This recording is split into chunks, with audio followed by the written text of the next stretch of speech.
Hello guys, what's up? So in this quick video I'm going to show you how you can get this mouth openness filter on Instagram. So this is the filter.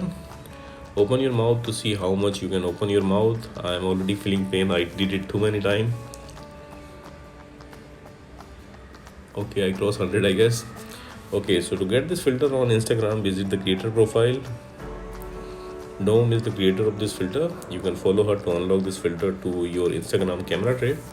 So check in her filter gallery, and this is the filter mouth openness. Tap on it and you will see this preview. From here you can save it to your Instagram camera tray and you can tap on try to try the filter.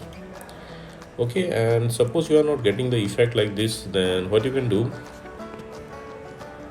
visit this website. Link to this website I'll give in the description box below, and here in this website you will see link to the filter. Just tap on the link and open it with Instagram.